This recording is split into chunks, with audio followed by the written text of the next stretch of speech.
नमस्कार दोस्तों, स्वागत करते हैं आपका हमारे चैनल एग्जाम सभा में। और आज के वीडियो में हम पाल कला के बारे में पढ़ने वाले हैं। ठीक है, तो पाल कला के बारे में हम डिस्कस करेंगे। तो पाल कला से संबंधित जितने भी तथ्य हो सकते हैं उनको समझने का प्रयास करेंगे। तो सबसे पहले आपको ये जानना चाहिए कि ये जो पाल कला जिसकी मैं चर्चा करने वाला हूँ, तो कला में क्या क्या आता है। तो कला में आपका चित्रकला भी आ सकता है, कला में आपका मूर्ति कला भी आ सकता है, उसके साथ साथ अन्य जैसे कि हस्तकला हो सकती है, मतलब अलग अलग तरह की चित्रकारी हो सकती है। ठीक है, पेंटिंग किसी भी तरीके हो सकती है, मूर्तियां पत्थर से बनाना, वो सारी चीज़ें हो सकती हैं। ठीक है, बर्तन बनाने हो सकते हैं, वो भी चित्रकारी और कला के अंतर्गत ही आता है। तो पाल जो राजा थे, ठीक है, तो उनका अगर बात करें कि जब शासन करते थे तो जिन क्षेत्रों में शासन करते थे तो वो आपका आज के डेट में बिहार और इसके साथ साथ झारखंड तो है ही, और वेस्ट बंगाल मैं केवल भारत की बात कर रहा हूँ। ठीक है, बांग्लादेश का भी रीजन आता था, लेकिन मैं भारत की बात कर रहा हूँ। तो इन क्षेत्रों में आपका पाल कला से संबंधित जो अब क्षेत्र देखने को मिलते हैं वो इन्हीं क्षेत्रों में, बिहार में ज़्यादातर क्षेत्र देखने को मिलता है, वेस्ट बंगाल में देखने को मिलता है। अब पाल जो राजा थे तो वो आपका 8th सेंचुरी से लेकर के 12वीं सेंचुरी के आसपास तक, जबकि जब तक कि भारत में आपका मुस्लिम आक्रमणकारी आपका उतने अच्छे तरीके से भारत में प्रवेश नहीं किए, तो उसके पहले तक आपका बिहार और वेस्ट बंगाल के क्षेत्र में जो शासन करते थे उनका नाम था पाल। ठीक है, उन्हीं की जो पीढ़ियां थी वो शासन करती थी। अब बात करेंगे कि उस समय जो भी पाल शासक होते थे तो उन्होंने चाहे शिक्षा की बात हो, ठीक है, चाहे धर्म की बात हो, तो उन सभी चीज को प्रचार प्रसार करने के लिए ही कला को क्या किया, प्रोत्साहित किया। ठीक है, कला को प्रोत्साहित करने के पीछे बहुत से लक्ष्य होते हैं ना। तो शिक्षा और धर्म के प्रचार के लिए शिक्षा कैसी होती थी, उस समय आपने नाम सुना होगा, नालंदा और तक्षशिला। ठीक है, तो ये आपका प्रमुख विश्वविद्यालय हुआ करते थे, या कह सकते हैं कि ऐसे आप समझिए तक्षशिला तो फिलहाल आज के डेट में पाकिस्तान में है, लेकिन जो नालंदा विश्वविद्यालय है उसके अवशेष और उसी का एक नया वर्जन जो है आपका आज भी बिहार में देखने को मिलता है। इस तरह के जो आपका शिक्षा के केंद्र थे वो आपका पाल राजाओं के द्वारा उनको प्रोत्साहित किया गया। ठीक है, और उनको फंडिंग की जाती थी ताकि वहां पे विभिन्न संस्कृति के लोग आकर के वहां पे समझें इन सब बातों को। इसके साथ साथ अगर बात किया जाए कि किन चीज़ों पर पाल राजाओं ने ज़्यादा फोकस किया, तो स्तूप जो बनते थे, तो स्तूपों का जो निर्माण है पाल राजाओं के द्वारा किया गया। कई ऐसे स्तूप थे। मठों में अगर मूर्तिकारी करने की बात किया जाए, मतलब मूर्तियां बनाने की बात हो, चाहे वो स्तूपों में हो चाहे वो आपका मठों में हो, तो इन दोनों जगहों पर जो मूर्तियां बनाने का काम है वो आपका पाल शासकों के द्वारा बड़ी संख्या में किया जा रहा था। ठीक है, तो इसलिए मतलब कि यहाँ कह सकते हैं कि कला में हमें तकनीक की संपूर्णता जो है वो पाल कला में दिखाई देती है। मतलब इसमें ऐसा नहीं था कि ये लोग केवल कला बनाते थे, उनकी जो टेक्निक है वो एक अलग तरीके की टेक्निक जो है यहाँ पे दिखाई देती है। अब इनके कलाओं में जो है वो आपका बौद्ध संस्कृति जो है या फिर बौद्ध परंपरा जो है वो स्पष्ट रूप से दिखाई देती है। अगर मूर्ति कला की बात करें, क्योंकि देखो मूर्ति कला मतलब क्या होता है, हो सकता है प्रकृति की मूर्तियां बनाते हों, पशु पक्षी की मूर्तियां बनाते होंगे, मतलब ये कुल मिलाकर 3D टाइप का चीज होती है ना। ये 2D तो होती नहीं है कि किसी कागज पर बनाया जाता है। तो मूर्ति कला की कुछ विशेषताएं होती हैं जिसके आधार पर हम समझते हैं कि ये जो कला है वो दूसरे कलाओं से पृथक है या अलग है। तो इसको हम इस तरीके से समझ सकते हैं कि अगर इस तरह के क्षेत्रों की देखा जाए तो मूर्ति कला में जो पेंटिंग बनाई जाती थी, मतलब जो भी चित्रकारी की जाती थी, वो आपका उनका जो शरीर था वो आपका पतले शरीर वाले मूर्तियां ज़्यादातर देखने को मिलती हैं, और मनोहारी आकृतियाँ यहाँ पे बनाने में लोग ज़्यादा मनोहर आकृतियाँ बनाने में ज़्यादा रुचि रखते थे। ठीक है, मतलब जो देख करके सही लगता है। उसमें पर्याप्त आभूषण, ऑर्नामेंट की बात करेंगे तो ऑर्नामेंट भी आपका उनके शरीर पर दिखाई देता है। इस तरह की मूर्तियां बनाई जाती हैं। यदि यहीं पे देखिए आप बिहार, ठीक है, अब बिहार और वेस्ट बंगाल या बंगाल पूरे रीजन की बात कर लें तो बिहार और बंगाल की जो मूर्तियां होती थी, तो बिहार की जो आपकी मूर्तियां होती थी वो थोड़ा सा मोटी बनती थी। ठीक है, और बंगाल की मूर्तियां थोड़ी हैं पतली बनती थी। मतलब कुछ ऐसी विशेषताएं हैं जिसके माध्यम से आप समझ सकते हो कि ये मूर्ति कला जो है आपका किस क्षेत्र की है, तो उसको पहचानने में जो मदद की जा सकती है वो ऐसे की जा सकती है। इसके साथ साथ वस्त्र जो होते थे, वस्त्रों को ज़्यादा ट्रांसपेरेंट या फिर पारदर्शी, जो भी आप कहना चाहें, ट्रांसपेरेंट रखा जाता था। ठीक है, मतलब कि ये इस तरीके की मूर्तियां, इनकी विशेषताएं हैं वस्त्र जो पहनाते थे। ठीक है, इसके साथ साथ अगर बिहार में पालकालीन मूर्तियों की अन्य विशेषताओं की बात किया जाए तो जैसे कि राजमहल एक क्षेत्र था, तो राजमहल जो क्षेत्र है आज के डेट में झारखंड में पाया जाता है, और जो बिहार का क्षेत्र है, उन दोनों की संपूर्ण रूप से बात करें तो वो लोग जिस पत्थरों की मूर्तियां बनाते थे वो भूरे और काले रंग के पत्थर होते थे, और उसको इस तरीके से पॉलिश करते थे, मतलब उसको पॉलिश भी करते थे कि वो आपका ऐसा भ्रम होता था कि ये कहीं मेटल का तो नहीं बना हुआ है, मतलब इस तरीके से उसको पॉलिश किया जाता था। ये कुछ विशेष विशेषताएं थी। इसके साथ साथ जो पत्थर होते थे, पत्थर आपका इसको कहते हैं ब्रिटल होते थे। क्या होते थे? ब्रिटल। ब्रिटल को अगर आप कहिए तो थोड़ा सा सॉफ्ट होते थे, ठीक है। मतलब कि अगर आप उसको किसी भी चीज से ठोक करके तोड़ोगे तो वो आपका टूट जाते थे। इससे क्या होता था कि मतलब कि बारीक चित्रकारी, यहाँ पे बारीक चित्रकारी मैं लिखूंगा, बारीक जो चित्रकारी है उसको उकेरने में मदद मिलती थी, ठीक है। अब जो पालकालीन मूर्तियां हैं उसमें ऐसा नहीं है कि केवल मूर्तियां बनाई जाती थी, उसमें कुछ ना कुछ राइटिंग होती थी, ठीक है। कुछ ना कुछ उसमें राइटिंग होती थी। जैसे कि मैं अब बात करूं, मान लीजिए कोई वर्गाकार शेप में कोई मूर्ति बनी हुई है, तो बीच में तो मूर्ति बनती थी, नीचे हो गया, आसपास हो गया, यहाँ पे राइटिंग भी होती थी, मतलब यहाँ पे कुछ ना कुछ लिखा भी जाता था, ठीक है। ये विशेषताएं मुख्य तौर पे देखने को मिलती हैं। और ज्यादातर जो मूर्तियां हैं वो आपका देव मूर्तियां हैं, मतलब ये ईश्वर से संबंधित मूर्तियां। देव मूर्तियां ईश्वर क्यों कहेंगे? बौद्ध धर्म से संबंधित जो आपका बुद्ध के जो प्राचीन या फिर कह सकते हैं कि उनके जो पूर्व जन्म माने जाते हैं, ठीक है, उनसे संबंधित जो आपका मूर्तियां हैं वो देखने को मिलती हैं। इसके साथ साथ बौद्ध धर्म के साथ साथ जो जैन कम्युनिटी के कुछ मूर्तियां भी हमें यहाँ पे परिलक्षित होती हैं, दिखाई देती हैं। अब बात करें अगर इनके मूर्तियों की विशेषताओं की बात करें, मतलब जो पालकालीन मूर्तियों की मैं अभी चर्चा कर रहा था, तो उनकी जो अन्य विशेषताएं हैं वो कुछ इस तरीके से हैं कि मतलब कि जिन जिन क्षेत्रों में ये मूर्तियां हमें देखने को मिलती हैं, ठीक है, उसमें से एक तो हो गया नालंदा। नालंदा आपका फेमस विश्वविद्यालय भी था वहां पे, मतलब एक शिक्षा का केंद्र था प्राचीन काल से ही। उसके साथ साथ गया, ठीक है, ये भी प्रमुख क्षेत्र है। तो नालंदा हो गया आपका, गया हो गया, काशीपुर हो गया, ठीक है। तो काशीपुर भी आपका एक प्रमुख क्षेत्र हुआ करता था, जहाँ पे मतलब कि हमें कुछ मूर्तियां देखने को मिलती हैं। और इसी तरीके से आपका शंकर बंद हो गया। ये कुछ प्रमुख क्षेत्र हैं जिनके बारे में यहाँ पे डिस्कस कर रहा हूँ। और बहुत से ऐसी चीज़ें हैं, पालकालीन मूर्तियां यहाँ प्रमुख स्थान देखने को मिलते हैं। और सबसे बड़ी खासियत मैंने जैसा पहले भी बताया था कि इनकी मूर्तियों को पॉलिश भी किया जाता था। ऐसा नहीं था कि इसको सिंपल लगते थे, इनको पॉलिश भी किया जाता था। उसके साथ साथ इन मूर्तियों को अच्छी तरीके से मतलब सजाया जाता था, और ऐसा लगता था कि ये मूर्तियां जो है पत्थर की नहीं है बल्कि ये आपका किसी मेटल की बनी हुई है। और जिन पत्थरों का प्रयोग करते थे उनका वो था आपका ब्लैक बेसॉल्ट, ठीक है। बेसॉल्ट के पत्थरों का प्रयोग मूर्ति निर्माण के लिए ज़्यादातर देखने को मिलता है। अगर कुछ एग्जाम्पल की मैं बात करूं तो वेस्ट बंगाल में, ठीक है, मैं इसको डब्ल्यू भी लिखता हूं, वेस्ट बंगाल में एक आपका नमूना नदी जो है, नमूना नदी की एक मूर्ति है जिसका नाम है देवी गंगा। देवी गंगा की जो मूर्ति है वो इन्हीं विशेषताओं को उजागर करती है, वो उसका एग्जाम्पल है, ठीक है। मतलब कारीगरी मतलब सर्वोच्च उच्च लेवल के, हाई लेवल की कारीगरी यहाँ देखने को मिलती है। इसके साथ साथ कुछ अन्य स्थान है जैसे कि बोधिसत्व से संबंधित मूर्तियां हमें देखने को मिलती है। बोधिसत्व कौन थे? अब मैंने जैसे भी बताया कि पूर्व जन्म मतलब बुद्ध के पूर्व जन्म से संबंधित कुछ जो व्यक्तित्व है उसमें से बोधिसत्व का नाम भी आता है। तो बोधिसत्व की मूर्तियां देखने को मिलती हैं। मैत्रेय की मूर्तियां देखने को मिलती हैं, सेम वही घटना ये भी है। इसके साथ साथ आपका अवलोकितेश्वर की मूर्तियां मिलती हैं, हरित की मूर्तियां मिलती हैं, ठीक है, हरित की मूर्तियां भी हमें देखने को मिलती हैं। इसके साथ साथ अगर बात करेंगे कि 12वीं शताब्दी के आसपास, तो जब 12th सेंचुरी आपका समाप्त हुई तो धीरे धीरे करके ये आपका डिग्रेड होने लगे, कह सकते हैं डिग्रेड या फिर खत्म होने लगे। क्यों? क्योंकि इन्वेशन हो रहा था, मतलब कि मुस्लिम जो भी शासक थे तो वो आपका भारत में आ चुके थे, और इसके साथ साथ जो पाल शासक थे वो कमजोर पड़ने लगे, और वहीं से आपका धीरे धीरे करके मूर्तियों को बनाने की परंपरा भी खत्म होती गई। अब ये ज़्यादातर लोग पलायन कर गए, कुछ लोग नेपाल चले गए, ठीक है, और कुछ लोग आपका भारत के अन्य अन्य क्षेत्रों में वहां से पलायन कर गए। तो ये तो हो गया आपका पाल की जो मूर्तिकला की कहानी है वो हमने समझा। अब जो अगला टॉपिक है उसको हम चित्रकला कहेंगे, कि पाल कालीन जो आपका चित्रकला है वो किस तरीके से हमें दिखाई देती है उसको समझते हैं। तो ज़्यादातर अगर चित्रकला की बात करें जिसके हमें प्रमाण मिलते हैं तो वो आपका लघु चित्रकला के लिए ज़्यादा फेमस थे, ठीक है। मतलब पाल कालीन अगर चित्रकला की बात करेंगे तो लघु चित्रकला के लिए ज़्यादा फेमस थे। इसमें आपका अगर समयावधि की बात करेंगे तो 750 ईस्वी से लेकर के आपका 12वीं शताब्दी के आसपास तक देखने को मिलता है। और इसको बौद्ध कला के नाम से भी जानते हैं। ये बात मैं पहले भी बता चुका हूं कि बौद्ध जो धर्म था वो आपका ज़्यादा प्रबल था, तो बौद्ध कला का प्रभाव स्पष्ट दिखाई देता है, ठीक है। बुद्धवाद के अंतिम चरण और भारतीय बौद्ध कला का साक्षी आपका ये जो चित्रकला है वो पाल चित्रकला देखने को मिलती है।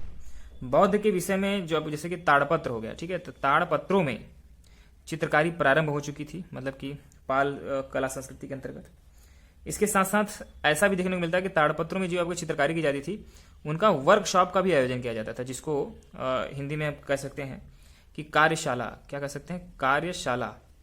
तो वर्कशॉप मतलब प्रॉपर ट्रेनिंग दी जाती थी, मतलब कि ये ताड़पत्रों में लिखने की प्रॉपर ट्रेनिंग भी दी जाती थी आपका चित्रकला, पाल चित्रकला की।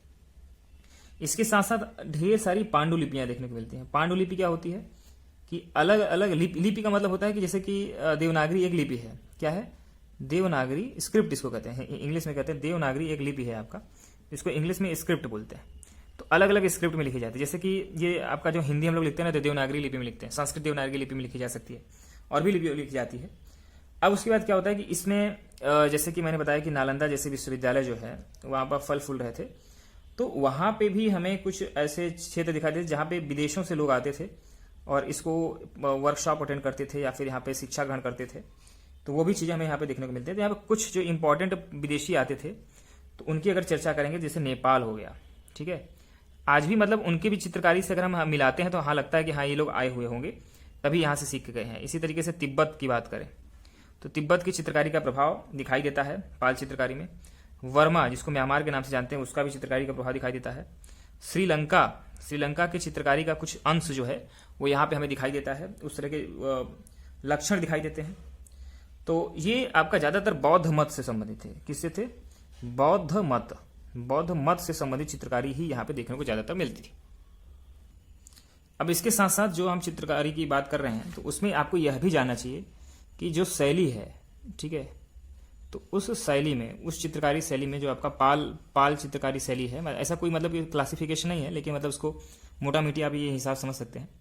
तो उस शैली में जो प्रमुख आपका कलाकार थे जो इस तरह की कलाकृतियाँ बनाते थे, प्रमुख कलाकारों की अगर चर्चा किया जाए तो उसमें से एक नाम आता है धीमान। क्या नाम आता है? एक नाम आता है धीमान का। इसके साथ साथ एक नाम हमें दिखाई देता है, उनके पुत्र ही हैं आपका बिठलाल।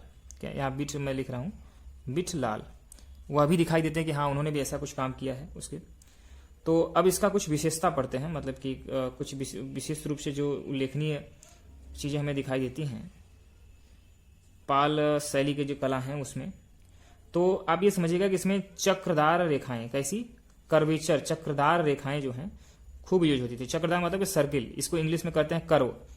तो कर्वेचर जो है हमें खूब ढेर सारे चित्रकारी में यहाँ पे परिलक्षित होती है, दिखाई देती है।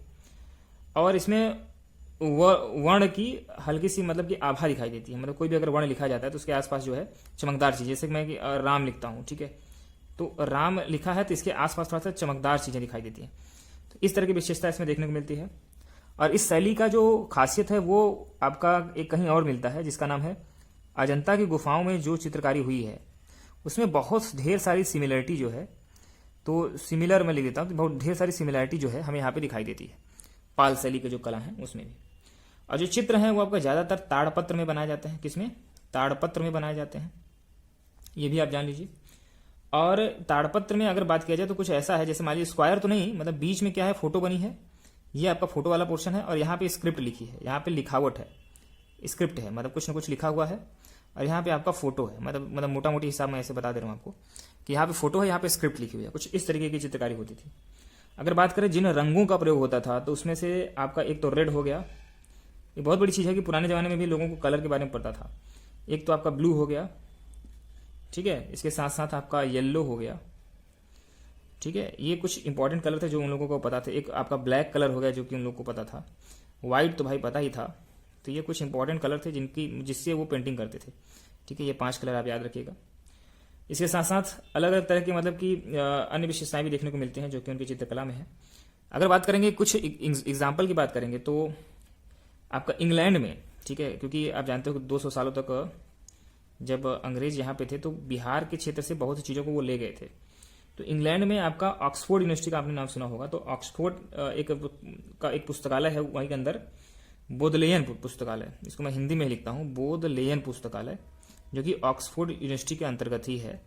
तो बोधलेयन जो आपका लाइब्रेरी है, ठीक है, तो उस लाइब्रेरी में, बोधलेयन लाइब्रेरी में आपका एक ऐसा ही चित्रकला का नमूना वहाँ पे है, ठीक है, उसमें स्क्रिप्ट में लगभग 8000 पंक्तियों वाले, ठीक है, 8000 पंक्तियों का एक जो है पांडुलिपि हमें वहाँ पे देखने को मिलती है। क्या देखने को मिलती है? पांडुलिपि।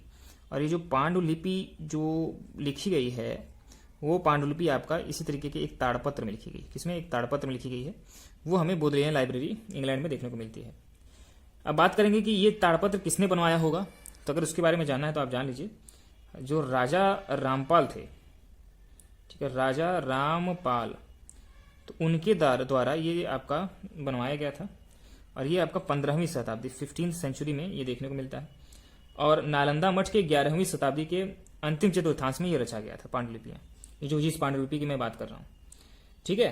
तो इसमें आपका सचित्र है, ऐसा नहीं है कि चित्र नहीं है, 800 केवल आपका शब्द लिखे हुए हैं, ऐसा कुछ नहीं है, केवल इसके साथ साथ चित्र भी बने हुए हैं। अब बात करेंगे जैसे कि आपका 13th सेंचुरी में आपका भारत में ज्यादातर मुस्लिम प्रभाव धीरे धीरे करके बढ़ने लगा, तो ये आपका पाल कला, चित्रकला जो है आपका धीरे धीरे करके डिग्रेड होती चली गई। इसके बारे में मैंने पहले भी बताया। अब जो अगला बात हम जो पढ़ने वाले हैं वो है आपका पाल वास्तुकला के बारे में, ठीक है। वास्तुकला मतलब ये घरों वगैरह का स्ट्रक्चर बनाना, ठीक है, या फिर कुछ इसी तरीके का विशेष चीज बनाना, उसको वास्तुकला कहते हैं। या फिर इसको कभी कभी कहते हैं कि स्थापत्य कला। स्थापत्य कला वो लगभग उसी से संबंधित है, कोई स्तंभ बना देना, कोई शिलालेख बना देना, इस तरह की चीज। तो बिहार के अगर स्थापत्य कला की बात करेंगे तो पाल वंशी एक शासक था जिसका नाम था, यहाँ पे मैं नाम लिख दूं तो आप कहेंगे उसका नाम था नरेश महान। क्या बोल सकते हैं? पाल वंशी नरेश, मैं यहाँ पे लिख देता हूं नरेश महान। तो उसको आपका स्थापत्य कला के लिए आपका पाल वंश में जाना जाता है, मतलब उसका एक अलग नाम चलता है।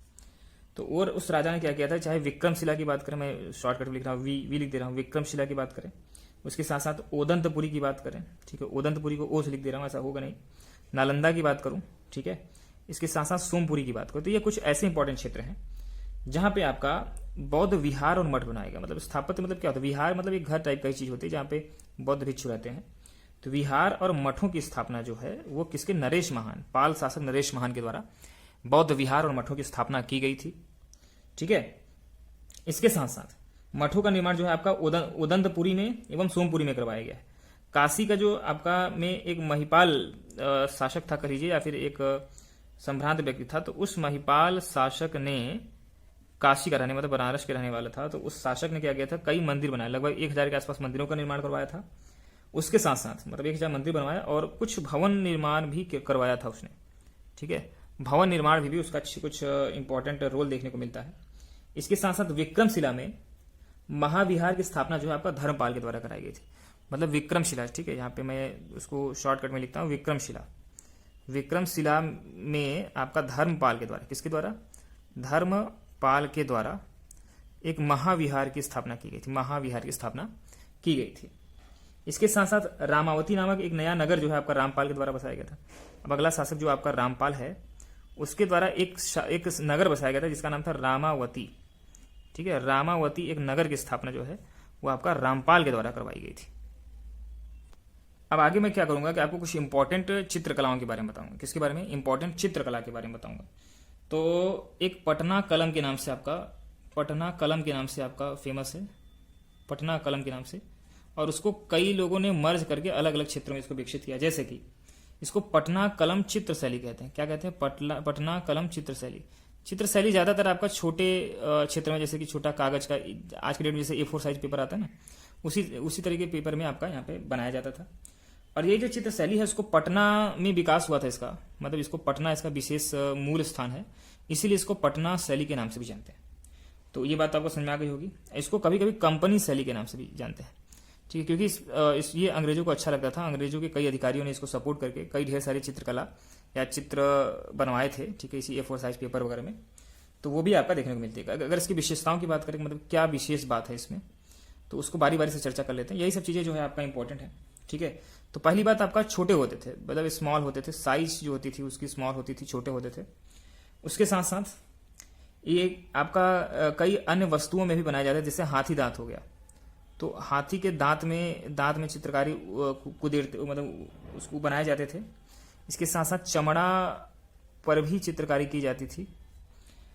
और भी है जैसे कि धातु हो गया, ठीक है, अभ्रक हो गया, इसमें भी चित्रकारी की जाती थी।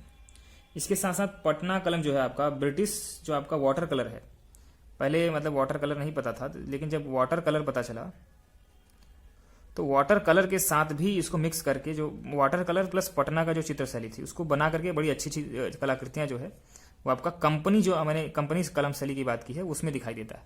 ठीक है, इस तरह के जो रोचक चीज़ें हैं दिखाई देती हैं। इसके साथ साथ इन जो चित्रकलाएं हैं इसमें आपका जो वंचित वर्ग है, वल्नरेबल सेक्शन जो आपका देश का है, तो वंचित वर्गों को ज़्यादा ध्यान में रख करके मूर्तियां बनाई गई। ठीक है, अब क्या है कि इन चित्रकलाओं को अगर हम ठीक ठाक समझें तो 6 भागों में, 6 पार्ट में डिवाइड किया गया। कितने पार्ट में? 6 पार्ट में। मैं बारी बारी से आपको यहाँ पे सामने नाम गिनाऊंगा, ठीक है, तो उसको आप समझने का प्रयास कीजिए। जैसे कि पहली बात जो है, पहला जो है आपका जैसे दैनिक जीवन, मतलब जो डेली लाइफ की जो चीज़ें हैं, डेली लाइफ की जो एक्टिविटी होती है, तो दैनिक जीवन डेली लाइफ से संबंधित जो चीज़ें हैं, जैसे धोबी हो गया, ठीक है, कसाई हो गया, कूली हो गया, तो इन सब लोगों की नौकरानी हो गई, इन सब लोगों का बनाया जाता था। दूसरा आपका जो चित्रकारी की जाती थी वो आपका त्योहार उत्सव की बात करें तो मतलब ये मैं सीधा सीधा फेस्टिवल लिख देता हूँ, तो फेस्टिवल से संबंधित जो भी आपका चित्रकारी की जाती थी वो आपका सेकंड श्रेणी में रखते हैं। तीसरी श्रेणी में हम रख सकते हैं जो आपका चेहरे से संबंधित है, मतलब फेस का जो चित्रण किया जाता था वो आपका तीसरी होती थी। वो किसी व्यक्ति का हो सकता था, किसी जानवर का हो सकता था, वो फेस हो सकता था। जो चौथा है वो आपका किसी वस्तु का है, मतलब कि गुड्स बोल सकते हैं, किसी भी वस्तु का है, तो उसका अगर चित्रण किया जाता था तो उसको चौथे प्रकार का चित्रण बोलते थे। पांचवें प्रकार का जो चित्रण होता था वो आपका पशु पक्षी का होता था, मतलब जीव जंतुओं का होता था। और जो छठवां प्रकार का जो चित्रण है वो आपका आलंकारिक होता था, मतलब इसको मतलब कि सजावटी बोल सकते हैं, मतलब इसको हिंदी में लिख देता हूँ सजावटी टाइप की। ये 6 तरह के आपके यहाँ पे चित्रकारी की जाती थी, मतलब विशेष तौर पे बात करेंगे तो 6 तरह से इसकी चित्रकारी को बांट सकते हैं। अगर अन्य विशेषताओं की बात करें तो पहली बात तो इनमें सादगी देखने को मिलती है, इनकी चित्रकारी में एक सादगीपूर्ण चित्रकारी देखने को मिलती है, ज़्यादा उसमें हाईलाइट करने का प्रयास नहीं किया जाता किसी भी माध्यम से, तो ये एक बहुत बड़ी विशेषता है इन तरह की चित्रकारी में। उसके साथ साथ आपका लैंडस्केप जो है उसका प्रयोग ज़्यादा नहीं दिखाई देता, मतलब अगर बात करें कि कोई बैकग्राउंड जो है, ठीक है, तो बैकग्राउंड टाइप की कोई भी चीज़ ज़्यादातर दिखाई नहीं देती इन तरह की चित्रकारी में। अगर फेस एक्सप्रेशन की बात करें तो जैसे कि नाक है वो आपका ऊंची बना देते थे, हाई बना देते थे, ठीक है, बड़ी बनाते थे। और जो भौहें हैं वो आपका भरी भरी होती थी, ज़्यादा मोटी बनती थी। और चेहरे पतले बनाए जाते थे। और पुरुषों के मूछे भी आपका यहाँ पे घनी दिखाई जाती थी। तो मैंने जो भी बोला है उन शब्दों को आप विशेष तौर पर ध्यान देंगे। हर बात लिखी नहीं जा सकती, लेकिन आप ये समझाई जरूर जा सकती है। अब इसके साथ साथ जो अन्य बातें हैं उसको समझने का प्रयास करते हैं कि इसमें कजली स्याही जो है, इस शैली में कजली स्याही का बहुत महत्व है, क्योंकि इसमें ब्लैक रंग जो है आपका कजली स्याही से ही के तौर पे ही इस्तेमाल किया जाता था, तो इसका भी विशेष महत्व है। अब इस चित्रकला में अगर बात करें तो गहरा भूरा रंग हो गया, ठीक है, मतलब ब्राउन कहा जाए, अगर डार्क ब्राउन कहें तो ब्राउन कलर हो गया। इसके साथ साथ रेड कलर हो गया, मतलब डार्क रेड हो गया। उसके साथ साथ येलो हो गया, मतलब हल्का येलो कलर हो गया, खूब इस्तेमाल होता था। ब्लू कलर इस्तेमाल होता था, मतलब यहाँ पे ब्लू लिख देता हूँ मैं। ये कलर आपका ज़्यादातर इस्तेमाल किए जाते थे, ठीक है। थोड़ा सा आगे बढ़ें तो हम चर्चा कर सकते हैं कि इसमें जो चित्रकार होते थे, ज़्यादातर चित्रकार जो हमें दिखाई देते हैं, तो वो जो चित्रकार हैं वो आपका पुरुष हैं, मेल हैं, ठीक है। ज़्यादातर चित्रकार जो है आपका पुरुष हैं, ठीक है, तो इसीलिए इसको पुरुषों की चित्रशैली भी कही जाती है।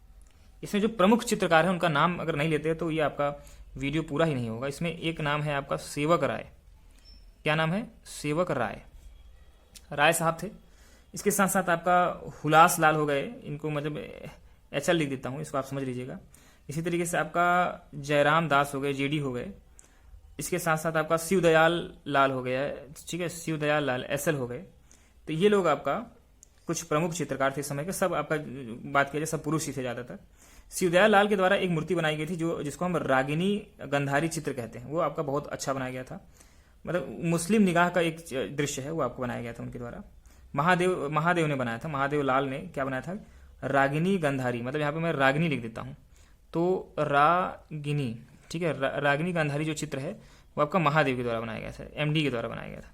और शिवलाल के द्वारा बनाया गया था एक मुस्लिम निगाह का एक चित्र बनाया गया था।